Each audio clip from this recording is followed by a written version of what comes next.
time to bolt on some new parts. So this week we're actually installing the whole setup on the car and make some boosty turbo noises, okay? I want to show you everybody a little bit of kind of the gist of a kit. If, again, we can help you purchase this or this is something that we're going to offer to all of you, help piece some things together and take a lot of the thinking out of it so you can install it and have fun, okay? Intercooler, so the intercooler is taking warm air from the turbo and then cooling it similar to a radiator and then exhaling or it's cooler air going back to the engine. So this is an air-to-air intercooler, okay? Turbo, this guy. So the turbo, this is a Pulsar G30 660 with a T3 0.82 AR turbine.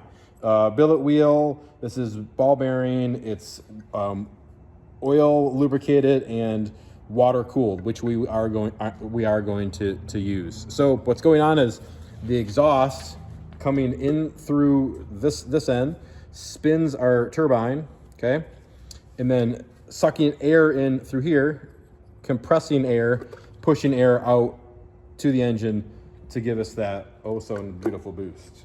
Okay, so Pulsar G30 660. Okay, we're running a Pulsar wastegate. This is their new setup. These are water cooled as well. So you have ports on this is water cool. I don't know for sure we're going to run that just yet, but it does have water. And then your lines in on top and bottom for boost pressure.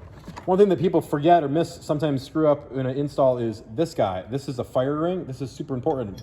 This lays on the hot side of the wastegate. So this is going to be connected where your exhaust is pushing against this. And then if this isn't here, it will leak around that valve. So you need to make sure that this is in place when you install it. So the way a wastegate works is there's a little diaphragm in here and a spring. These do come with all different sets of springs for different boost pressures. The spring is pressing down on the piston, which is inside there, pushing down on the piston and sealing this side up. So what happens is when you're forcing boost, you normally just into there's two different ways, but into the bottom, and then when the boost starts exceeding the spring pressure, it pushes upward on the diaphragm and then pushes the spring or the piston up. Exhaust gases go around the turbine on our turbo and slow the turbo down. You make less boost. Okay, that's what that does.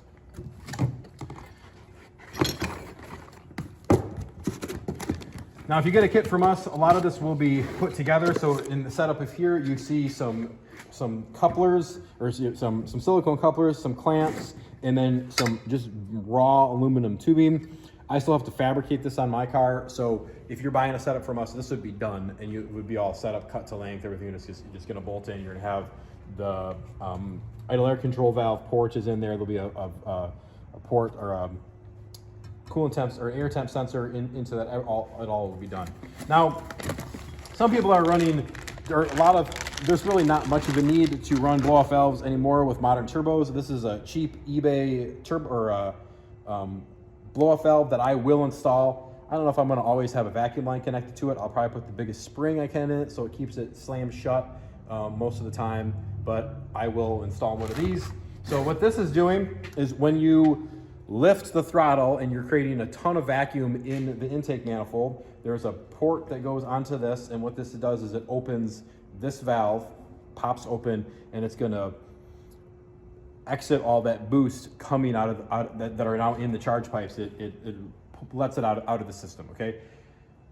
Now, it's made to help compressor surge. It's supposed to help protect your turbo. It might also make it so you don't pop a charge coupler off, but a lot of the new turbos are set up with anti-surge. That's this little guy in the turbo here, okay, where it's gonna let the air kind of push into this area and go around the turbine so it doesn't make the thing spin backwards. We're gonna put it on there, but I'm not sure if I'm gonna use it all the time. So I wanna hear those noises. Okay, clamps, lots of different setups for clamps there. And then this plethora of fittings that's our oil feed. This will connect to where our oil sensor is. And again, you're gonna see us install this here in a few minutes.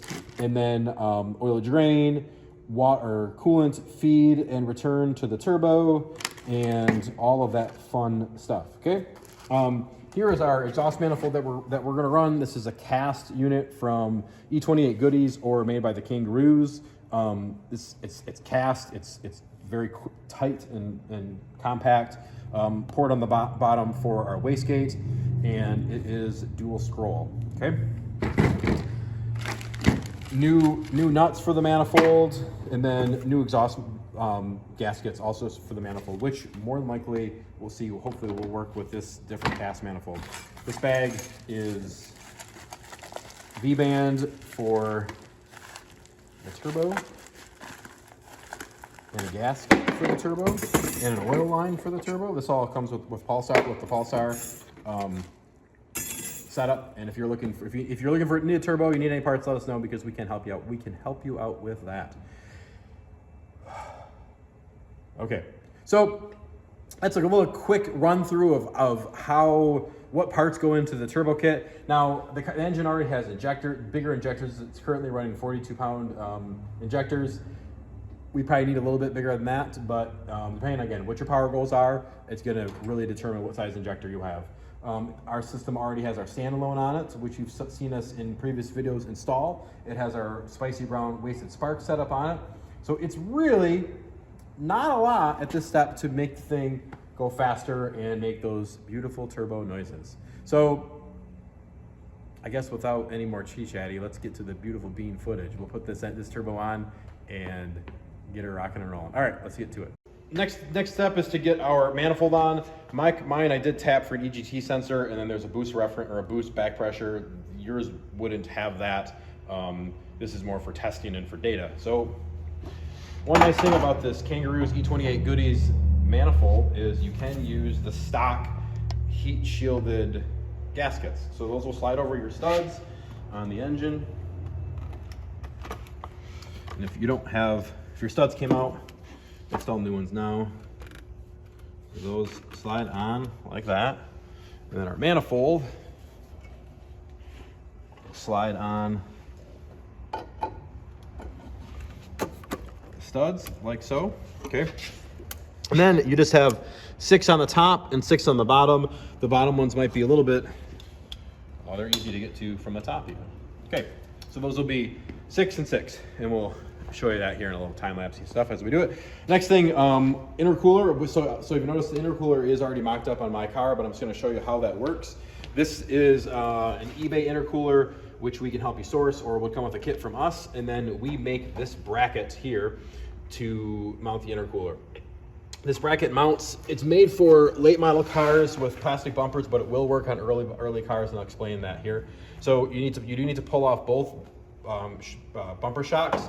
There's a 13 millimeter, or it's an 8 mil, 13 millimeter head or bolt on each side of the bracket, so those come off, okay? And then there are 2 bolt holes directly below here.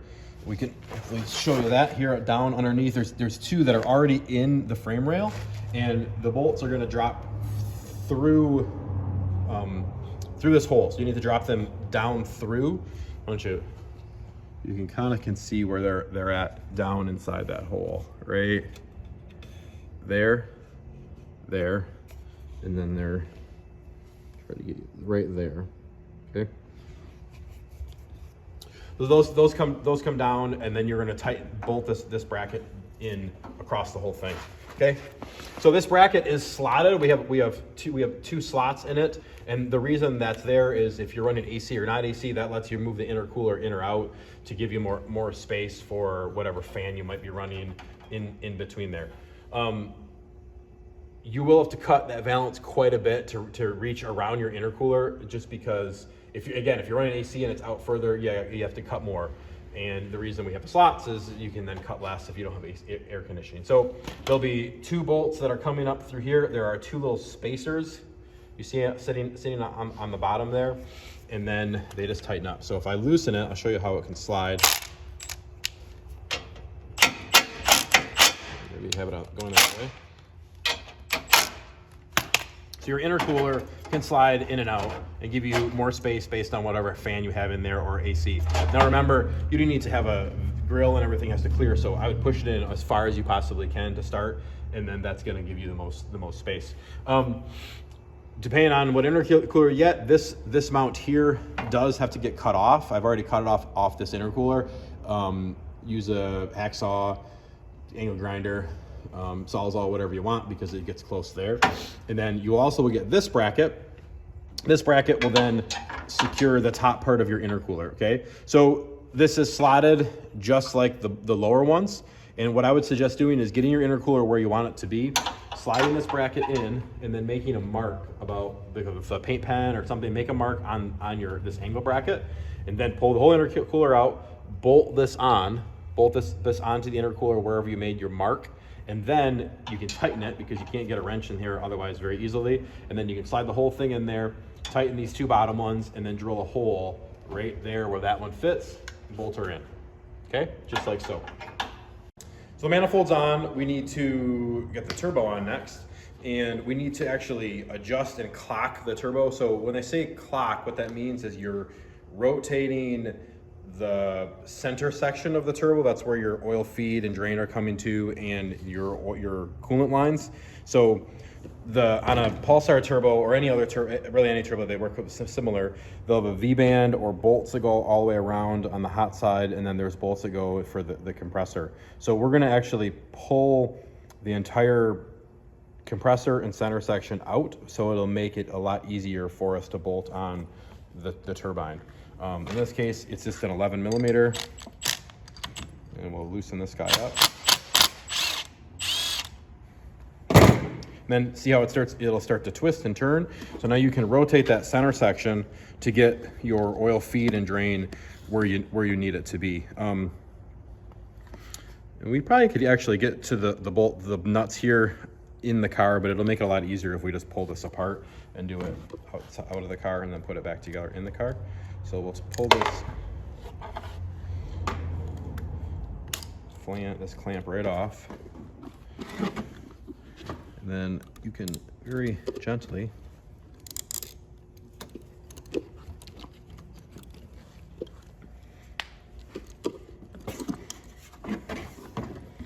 slide this apart. Okay.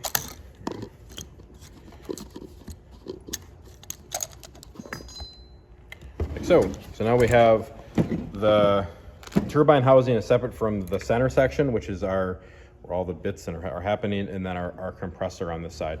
Okay, so now we're gonna bolt this onto the car, and then we'll come back. So the studs are already on the manifold.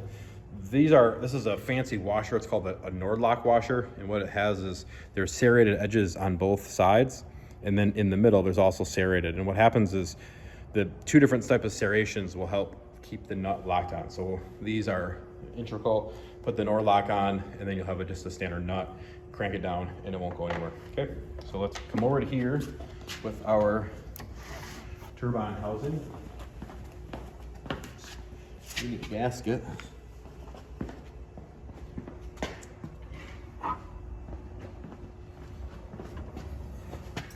Gasket goes on the manifold.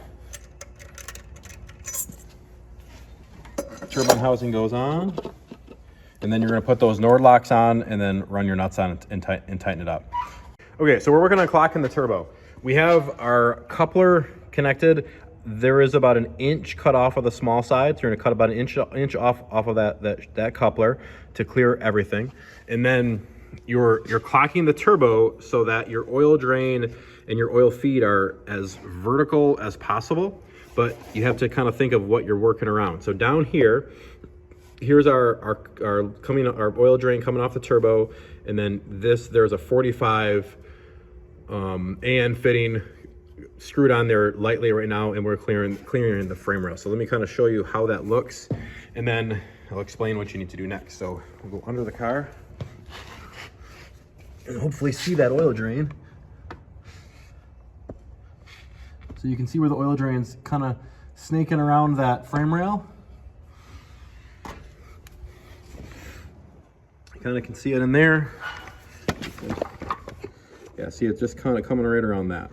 So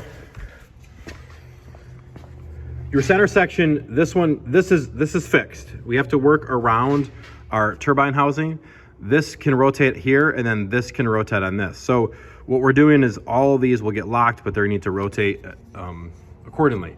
So I would get your turbo where you want it to be. For my sake, I'm gonna put it right there. And then this top one here, you're gonna snug this up. Pull the whole turbo out, tighten all your compressor housings, tighten your oil feed, and then put that V-band back on, get it up here, tighten it up, and you should be good to go. And we should have room here. Here's one of our coolant lines will come here. One of them will come here, and those will be 90 ANs that come off of that feed to the engine. A couple more steps along. Our turbo is fully mounted all the way. Everything's tightened up. The V-band is tightened. It's tightened, it's all on it. Then we're starting on the hot side of the turbo, so that's going to be the air coming out of the compressor. As I mentioned, this coupler here, you do need to cut about 1 inch off the side. This tube would be cut to about 11.5 inches. And then this coupler here, it's a 2.5 to 2.5 inch 90. You got about 1 inch or so off of this side too. Let me get you this is the amount that I cut off this side. So it's about 1 inch, maybe 1.25 inches, somewhere in that realm. And then tighten. I would highly suggest using impact to tighten these, crank them down pretty tight, okay? As you notice, I did pull the headlight assembly. It gives you a lot more room to work, and you do have to trim just a little skosh, probably right in this area. And I'll show you, this isn't trimmed at all, but we'll set it in. These are some Depot Smileys, and if we line it up close, we're probably just kissing that boot, just a tiny little bit right where my finger is. So we could probably cut, if wanted, just a little bit out of that, maybe just sand just a little bit off, just so you're not pushing into that coupler, okay? So next step would be the cold side. Over on this side of the engine, again, we're gonna run a 90 out of there, same way, and then we'll just have a piece of tubing going up to our throttle body where our blow-off valve will go. So we're gonna mock that up, get that going, and then we'll show you how that goes on. Okay, so we did the intercooler piping on the hot side. Now we're gonna move over to the driver's side to get the cold piping. We're coming off the intercooler here, okay? You do need to cut about 1 inch off of this charge pipe, or this coupler, just like we did on the other side. And then your headlight's gonna sit like right in this zone. So we're gonna come up through here, and then we're going into our throttle body. Idle control valve gets kind of flippy-floppy a little bit, like so. And then we have this port here that was going to your valve cover, now is plugged. You can see I have it cut right there, and it's plugged. You can plug it however you may need. This port here that originally went to throttle body, that needs to get plugged somehow, or you could take this out completely and just run a hose there, okay?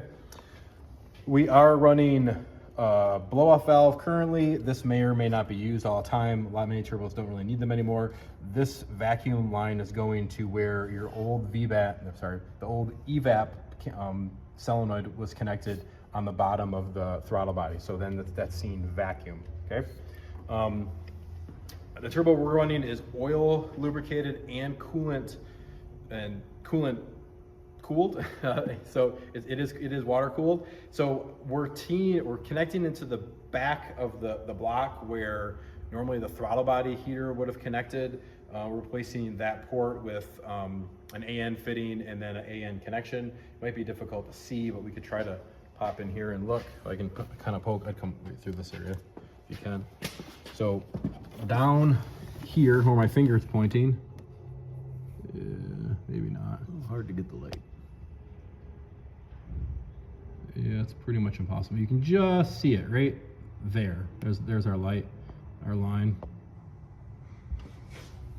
And so that comes around the front of the engine. That's this line here, and then that goes to our turbo, and then the other line coming off circles back, and then it connects to underneath the thermostat. So this is a stock thermostat line here. We have a coupler that connects some 3/8 push lock hose to that, okay?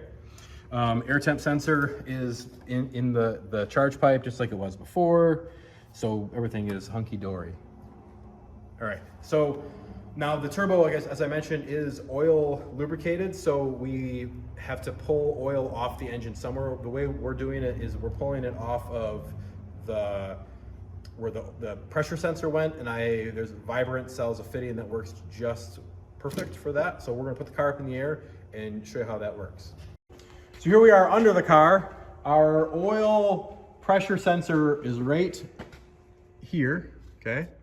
So this fitting is going in place into the block where the oil pressure sensor, there's actually 3 1/8" MPT ports on there. There's 2 on the back side that you can't see. And then there's this guy. So that's connected. And then we have our oil pressure sensor back in place. And then this line here feeds up to the turbo and connects to the turbo. The big rubber line here, this is our oil drain. So this is coming off of the turbo here, like we showed before, coming down, and then it's connected into the pan. Now you can hook this wherever you can get a good kind of drain back into the engine. But you want to have that as straight as possible. Fuse kink, so then we just have nice clean flow back. Okay, since we're down here, we have our wastegate. So wastegate is connected to the exhaust manifold. We welded that V-band flange onto the flange that came from the Kangaroo manifold. So that's our wastegate. We then have a dump tube coming down and dumping it under the car, and one vacuum line currently connected to the gate, because we would just run, this is coming directly from the turbo and then right to the bottom side of the gate.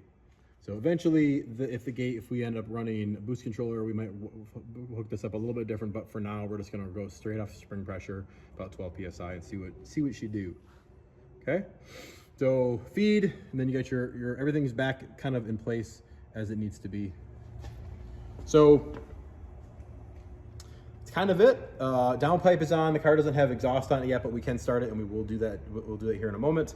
And then we'll get the front end of the car put back together after we build an exhaust, so we can actually drive the thing. So let me lower it down. We're gonna start it just because it's open downpipe, and we might as well hear what it sounds like after the fruits of our labor, or maybe the fruits of yours.